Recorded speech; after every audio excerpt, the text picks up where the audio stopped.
Hello everyone, Kukui here, and today I wanted to show off to you the Super SPMT that I built in Space Engineers. And here helping us out, we have the one and the only Mr. Spaceman. How you doing today, Mr. Spaceman? Thumbs up, he's doing good. So before I get into the build, I wanted to show you at least a little bit of the development process that went into it and some of the previous iterations.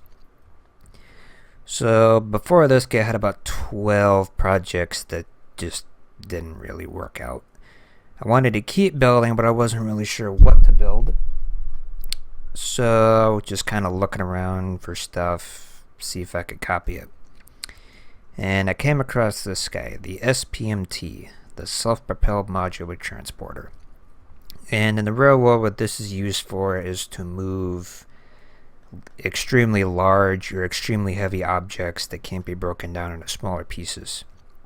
If you're interested, here's a couple of videos demonstrating the actual thing. And I thought, I think I could build that. And it ended up being quite challenging, but at the same time quite fun, and then we'll go ahead and show you what that ended up turning into. So after looking through the video demonstrations a few times, I decided that the first thing that I wanted to try and replicate was the piston suspension. I have Mr. Spaceman push the buttons for us. So imagine that this right here at the bottom of the wheel is the ground level and it doesn't change.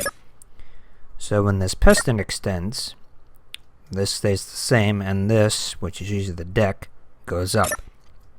And as a perfect concept, works pretty well. It's got a decent amount of height change.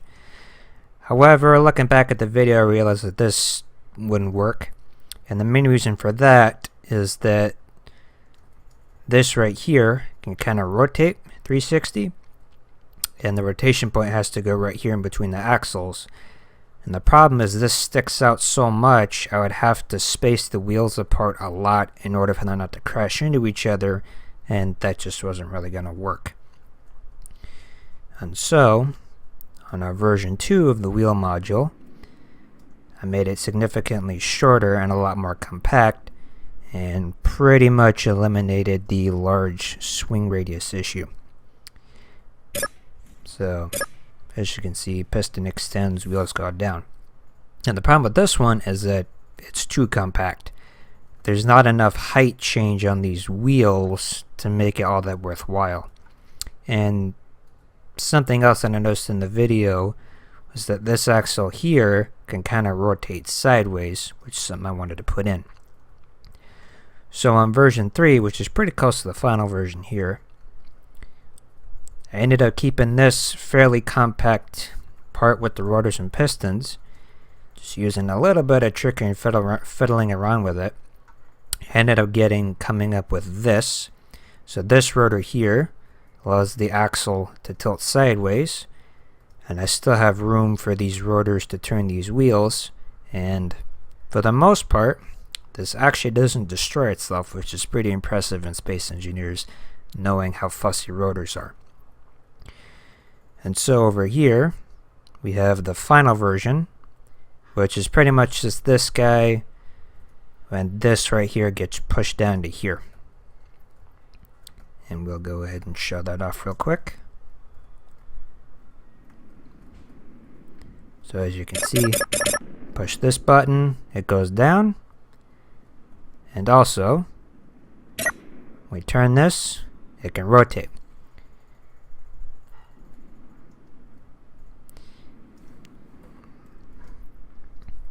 Now this thing here I'll explain later once we get onto our final version.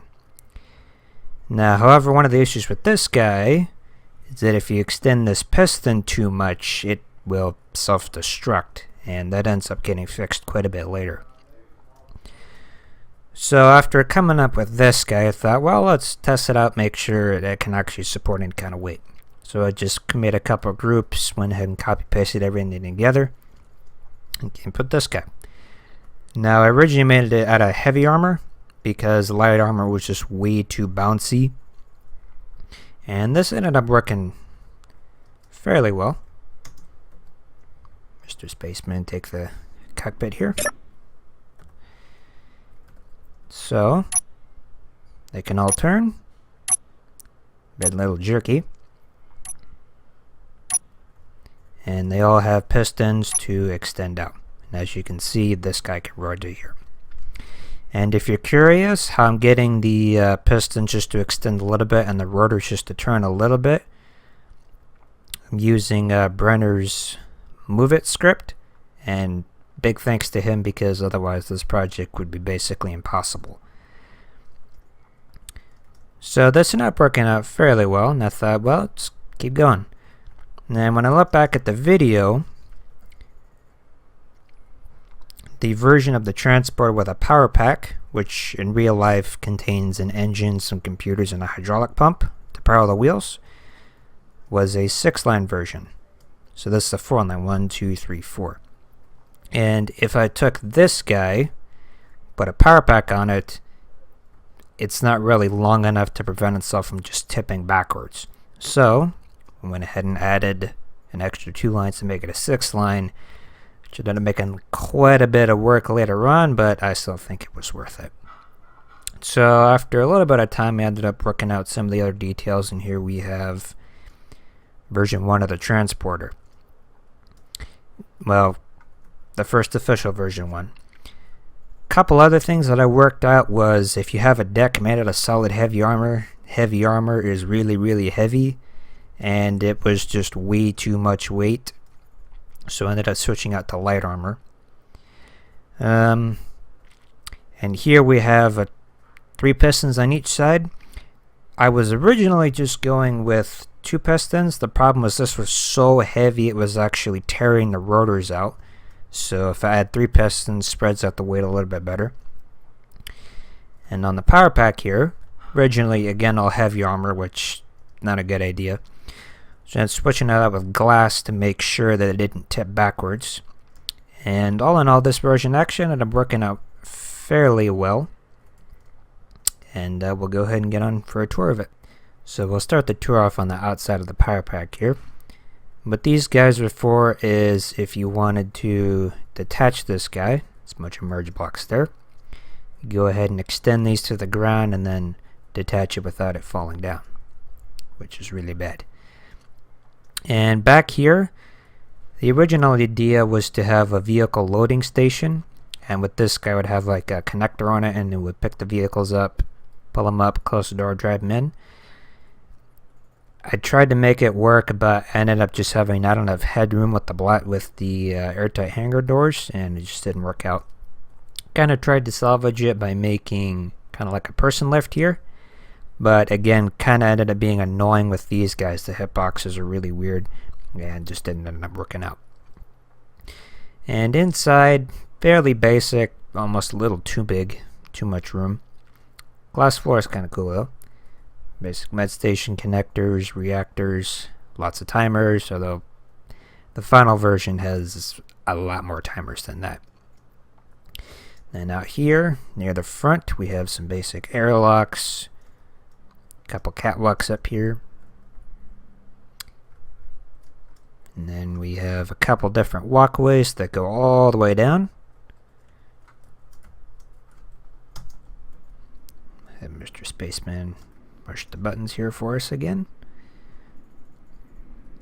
And over here, in case you ever need to, each one of the wheels has its own set of buttons. And then up at the top, we have our temporary cockpit, to where we can go ahead and access all of our basic functions. Turning, all these guys can extend, and all the wheels can turn. So this design was all well and good, but I got to thinking, on the real machine, these wheels can go up and down if there's a bunch of bumps and gullies in the road to make sure that the deck stays level and the load doesn't fall over. I thought, wonder if I could replicate that. And it turns out, you can. Granted, it took a long time to figure out a way to do it. So the first step was to make some kind of a memory cell to store the position of each wheel. Mr. Spaceman show us how it works here. So what I have here with this setup the output here is the light position, and so I know exactly where each wheel is, and based on that I can issue some commands. And how this guy works is I have a piston, a whole bunch of sensors here, and a connector. These guys are set up to detect only big ships, and so when they detect this guy, they go ahead and fire and change the next thing in the memory cell. And here, after many hours of iteration, we have the bare bones of the automatic height adjustment system. So I have a rock right here, and this is the ground. So when this goes down, these sensors will recognize that, and they'll go into this memory cell, and these timers have all the commands in them, and it will go ahead and push it back down. As we can see here, as this is retracting, eventually these guys are going to switch, and when they do, this will start extending. So say if you were driving and then there's like a big rut, this will recognize that and it'll go back down into the rut, and when it sees the front wall, it'll just go back up again. And it works in the other direction too. So when this is going up, these guys will switch, talk to this, and it will keep going up. And here we have a diagram of what the system is actually doing. So let's say one of our height sensors, which is one of these guys, let's say that it detects that there's some ground in front of it. So what it's going to do is it's going to go trigger this guy, and it's just going to pass through. And it's going to tell our memory cell to retract, which is this guy. And what that does is one of these sensors is going to flip states. In this case, the sensor is going to go from the on state to the off state, and that's going to trigger a timer called retract. And this guy does a bunch of commands. So it's going to retract a display piston. We'll get onto that later. It's going to retract the actual piston that controls the height. It's going to trigger this guy, and it's going to shift around the sensors so that way only two of them are on at the same time. So let's say if this guy triggered, it would turn this one on, this one off, this one on, and this one off. And this way it's to avoid like 5 sensors triggering at once, and that will just cause the system to mess up pretty bad. And same thing happens going the other way, it's just the states are flipped. Now if you actually would just want to force it to extend, so you have trigger, extend, or retract, what it does is it turns these guys off, because otherwise if you didn't, you'd tell it to extend, then it'll go back. And this will make sure that the sensors don't start triggering really weird and doing weird stuff. Now this does have a little bit of a bug in it, and I spent hours and hours and hours trying to fix it, but I can't, or I didn't figure out a way to do it. So what it is if you have it up like this, and we go ahead and we force extend it, so let's say we extend it twice. If two of these guys are triggered, when this gets pulled back, it will actually go in the wrong direction. So just be careful that if both of these guys are triggered, say you're in some like really tight rut, it's probably best just to leave it automatic and not try and force it up. And here, after about 4 months off and on work, we have the final version of the transporter. And I have a whole bunch of atmospheric thrusters here, just so you can lower this thing down to the ground nice and easy. So once you're done, you can go ahead and just delete all the stuff that's bright pink. And also when you paste it in, just push those two buttons there. And so we'll go ahead and start our tour of the power pack, Mr. Spaceman's point of view. We'll go ahead and take the entrance from the back. And this guy can actually get low enough to the ground to where you can go ahead and just jump up without having to use your jetpack. Here we have our airlocks, and there's also one on the other side. Here's the pressurization controls.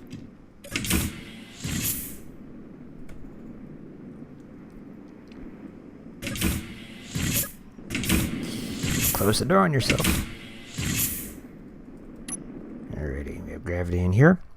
So right here we have our light switch. We just have a spotlight right there and right there. Lights up pretty nicely. And over here we also have our emergency stop in case the thing starts rolling down a hill or something. And I have an emergency stop here, and there's one over there. There's also one on the other side of this. And this guy is where all the logic happens. This is 12 copies of the memory cells that I showed you earlier. So just as an example, this guy's labeled 1. So all these sensors and timers control this module right here. And also, as an extra feature, this guy, if you want, can actually get pushed all the way out the back. I'll go ahead and show you that once I can get this guy into onto a planet. And over here we have extra auxiliary power if you need it, if you want to charge up any of your smaller ships. Here we have a couple cargo containers. Got some stairs. Controls here for turning all this on and off and pushing it out.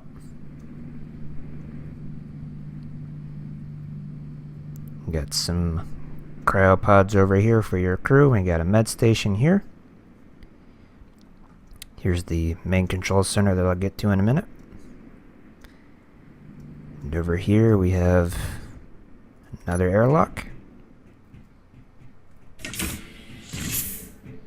And this one goes at the front. Again, airlock controls, there's a vent right there. So have some stairwells over here, so if you want, you can go ahead and head up onto the roof to do maintenance.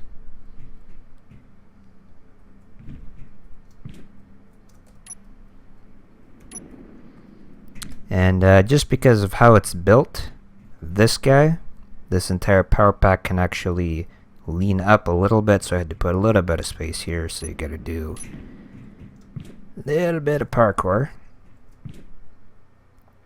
to get over. And this right here will go all the way down there.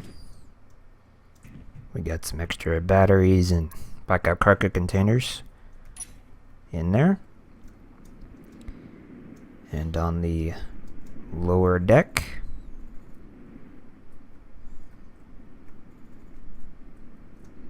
just in case you need it, we have our individual up, down, left, right controls for each one of the wheels, and that again goes all the way down. And here we have the main control station, which has a lot of buttons. And right here we have our main on-off switchboard. So this guy will go ahead and turn on our oxygen system on and off. This one and this one will go ahead and turn this memory array on and off. And then this one and this one will just turn any peripherals on and off. Also, as a side note, pretty much every single one of these buttons has a label on it to tell you what it does. So if you're confused, just check those out. And as a little extra feature of this guy, it actually has all of the amenities that you need to go ahead and just detach it and fly it. Just make sure that you take the grinder and grind these out, because I tried to just shoot this guy straight up through the roof and didn't work out too well. So go ahead and walk up the stairs here. So we have our connectors in case you want to access the cargo system. Right here we have our buttons for controlling these legs here. So this guy will go ahead and retract them, this one will extend, and this will stop. And then this guy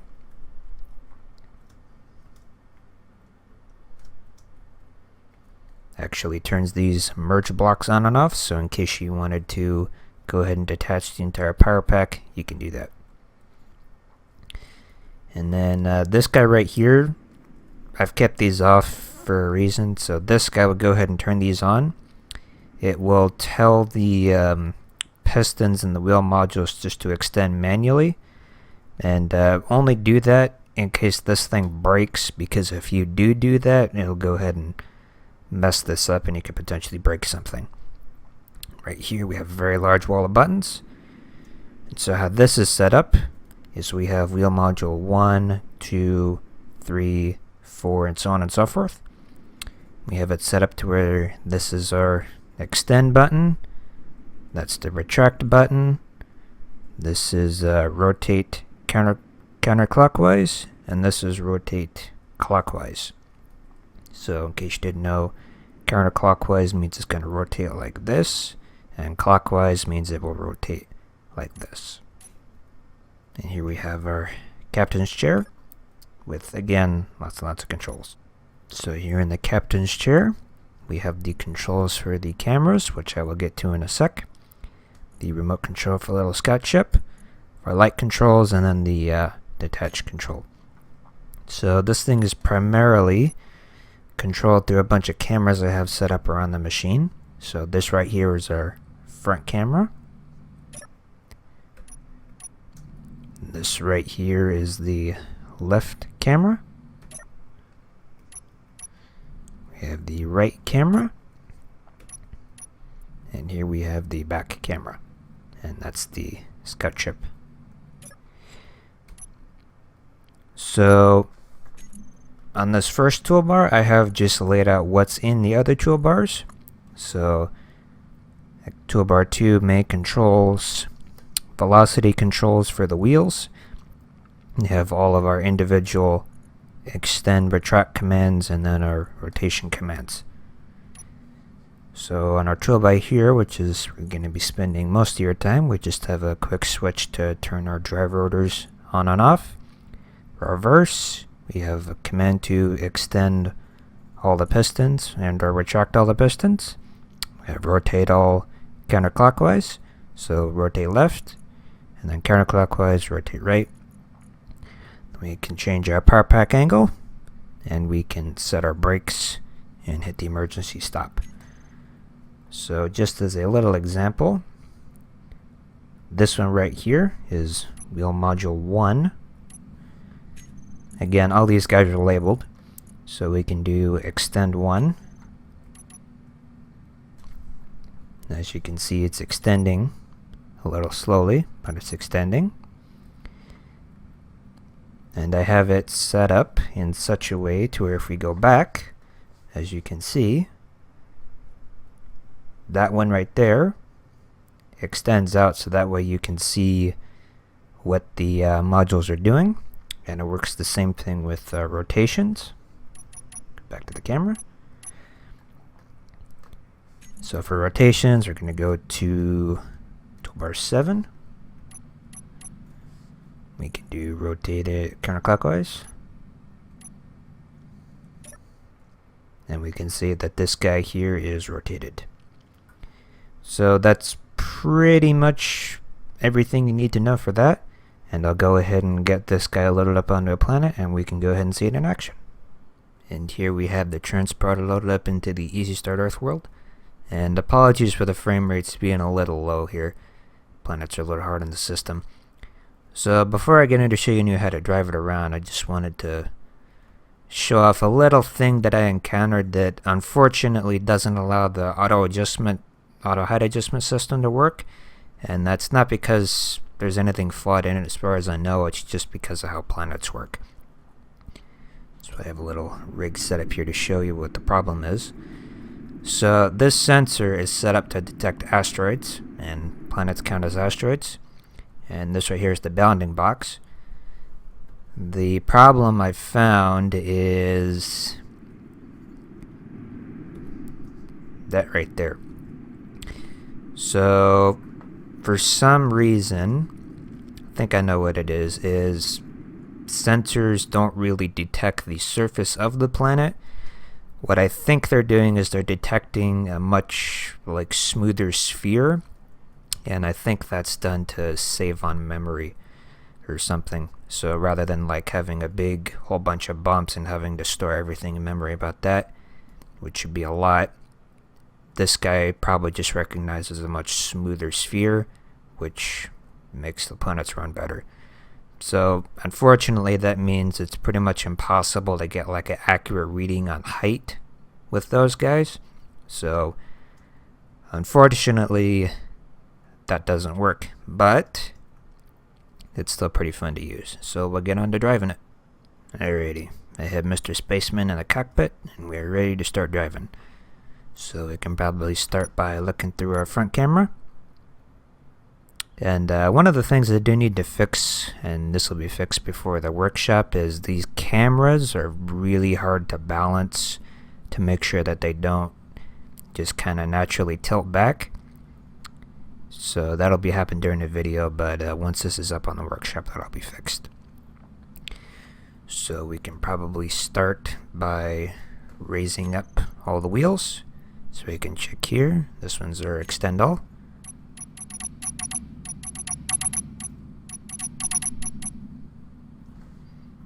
And these ones right here, they're triggering a lot of timers, so there's quite a bit of clicking going on.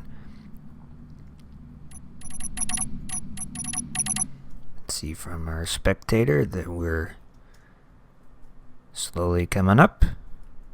And this is getting all the way lifted off the ground. And also as a side note, these guys right here, those are just external controls for these legs, so you can see them a little bit better. Alright, once that guy is up, we can probably put our power pack up a little bit. So that's number 7.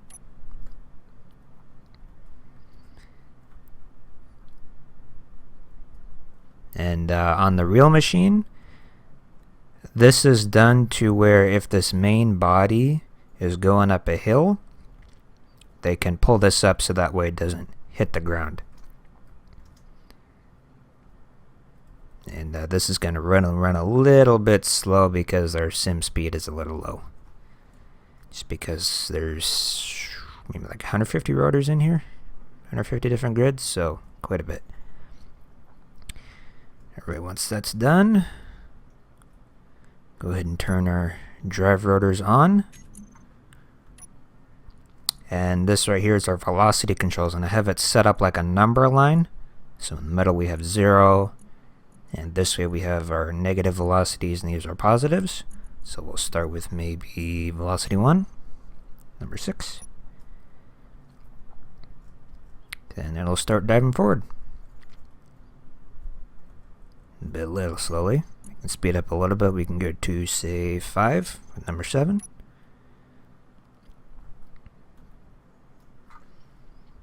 Check back through our camera.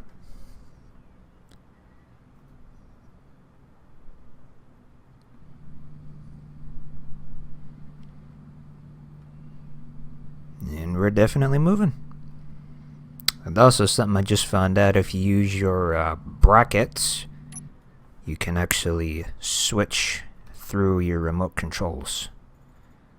That one doesn't seem to be working. And we're moving. And if we want to just go ahead and reverse, we have already one button for that.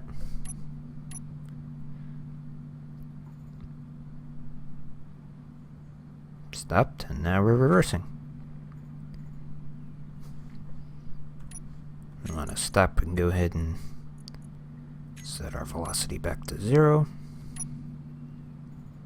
And now for steering, this one's a little bit more time consuming just because there's so many wheels. So the basic idea in steering is, if say I want to steer this way, I'm gonna use these wheels to sort of trace out a circle. So say with number 1, I I want it to point in that direction. So we'll go ahead and check our toolbar here. So our turning for number 1 is on number 7. We want it to turn this way, so that's clockwise. Number 2. And we'll say we'll turn it maybe like 3 times.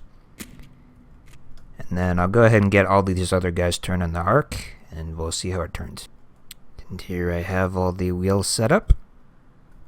And you can kind of see here that they're kind of tracing out a little bit of an arc.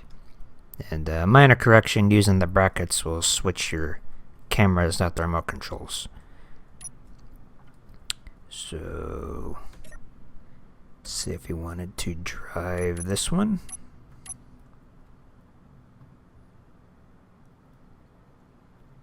This is our right one.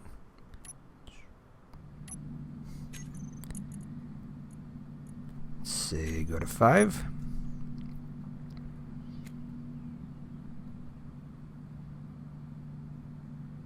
And then we're ever so slightly turning. Maybe we can make it go a little faster.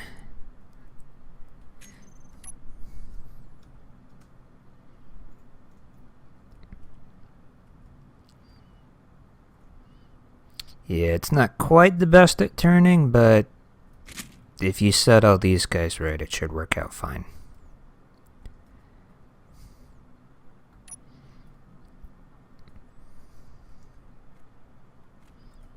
A little slidey on the stopping. So just a couple of other features. I have sensors right here, and what that does, if one of these wheels breaks, so see if I just break it,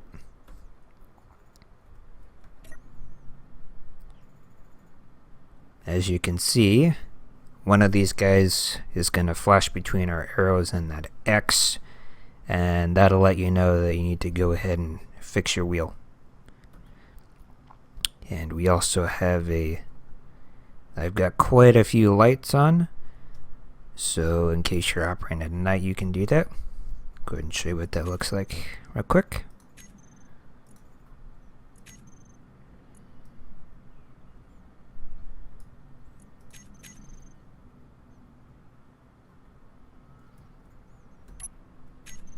And just turn our lights on.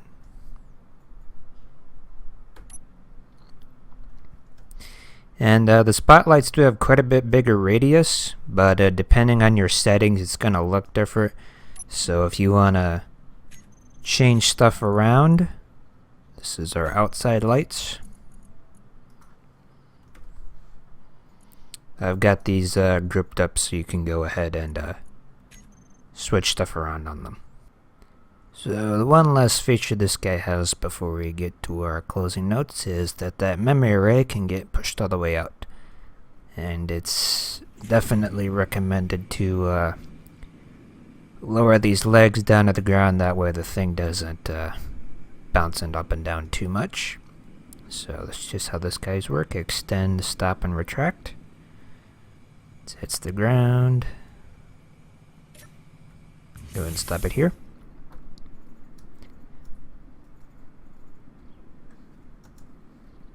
And then these are the buttons here to go ahead and start the timer loop to push it out. It's going to be this one for the extend, this one for the retract. I'll just go ahead and do it manually just because the sim speed is so low.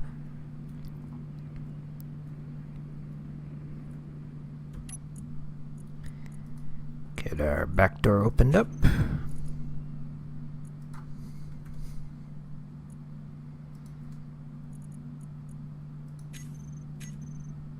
Yeah, and the button outside that you push when you copy paste it in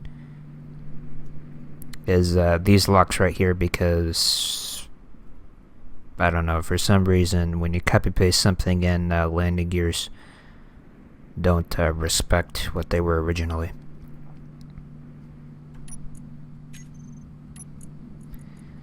And then we'll go ahead and push it out.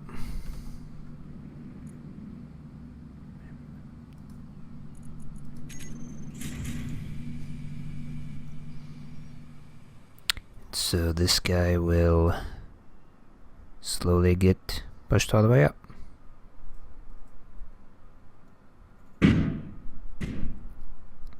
If a little jumpy, no problem.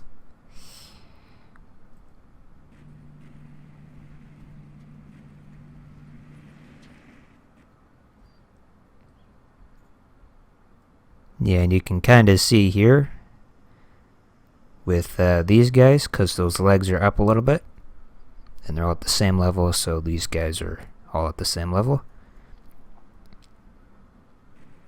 And this guy is finally behaving, and it slowly gets pushed out. And I'll just cut to when this is all the way out so you can see it. And this is what our memory array looks like all the way out. And there you have it. That's my Super SPMT. And just a couple closing things here. Some features that I tried to work out but couldn't, which were kind of cool but a little explosive. One of the things I thought about was having a little drivable buggy. Instead of the command center here, I'd have all the controls on that guy, and it would be connected to this with like a rotor piston chain, similar to how on the real machine they have a guy with a remote control that's wired up to this guy. Now, as you can imagine, a big rotor piston chain, if you know anything about that, didn't work out too well. A couple other things I thought about was to do some kind of, instead of a cockpit that was fixed in here, maybe allow it to push up through the roof, but pistons ended up being a little too big to fit in there. And one thing that I wanted to include but I couldn't due to my limiting programming knowledge is a way to steer this a little bit better. So with this iteration, I have to manually set the steering of all these guys, and it's a bit of a pain and it takes a while. One idea that I had was if I could say somehow specify that this was the center, and then if I defined it and told it, say, I want you to go at this radius at this angle, so at this point here, have all these wheels, if I drew a line through this here, have them turn and have that line on them just all go through that point, so that way these guys will all just easily track around that point. So if you are into programming at all, feel free to download this and see if you can come up with a way to get these guys to turn a little bit better. And also just some final credits here made by me. The MoveIT script, which was used a ton in this build and wouldn't be possible without it, made by Brenner. And here's the workshop link to it, and this will be in the video description. CAD videos by Memo Goldhofer, again by Keen Software House, my dad who bought the computer that I built this on, and my brother who let me use his computer and his recording equipment to make this video. And kind of interesting is that I actually built this guy on a Dell Latitude E6330, all of its 10 to 15 FPS goodness. Yep, turns out you can use a Intel HD 4000 with this game and still have quite a bit of fun building stuff. Although nowadays, not exactly why, but the game doesn't seem to like it anymore. And big thanks to Mr. Spaceman for pushing all the buttons and driving everything for us.